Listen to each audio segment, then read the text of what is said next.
What did I tell you about coming back here? Did you hear me, nerd? Just leave me alone. Watch yourself, punk. Everyone in this room wants you to die.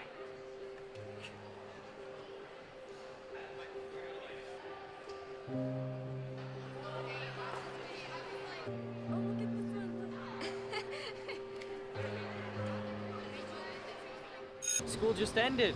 Why are you leaving so early? What's the matter? Is pretty boy sad? Why don't you just go home? Never come back. The school is for people who actually have a brain. We don't need you. You're just wasted space.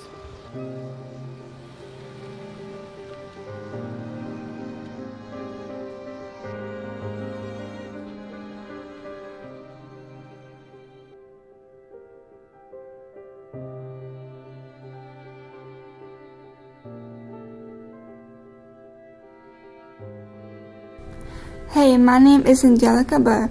The policy I will be talking about is the bullying policy. The reason why I am talking about the bullying policy is because I've had experience with bullying in the past. Bad experience. But it was never handled as it should have been with the principal.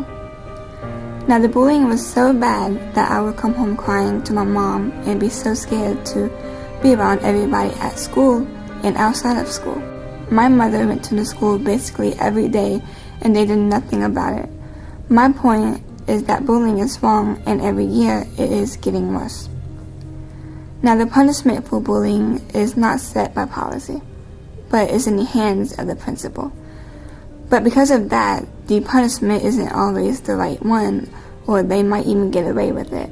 Everyone wants school to be a safe place for kids to learn.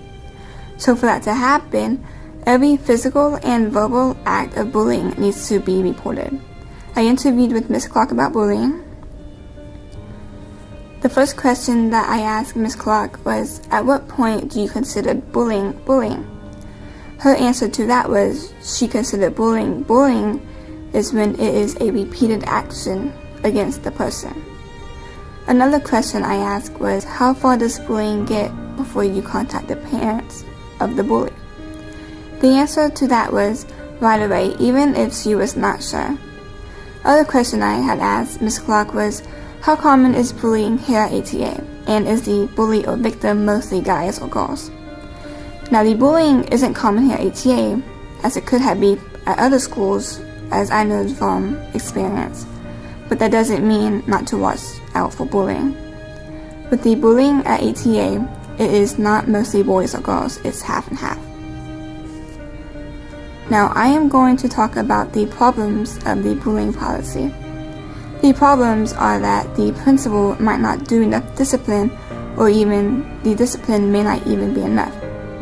It's a problem also if the bully gets in trouble for nothing or gets in trouble big time for picking and not doing a repeated action. The solution I believe that is best for the policy is to have the parent involved and do more punishment, whether the bullying is as small as in repeatedly name-calling to the big stuff as in fighting and threats. The punishment for bullies when it is small is ISS and a phone call to the parent. If it still goes on, there should be a meeting with the parent and the student around the table talking about why the students keep doing them things and decide on what punishment to do next.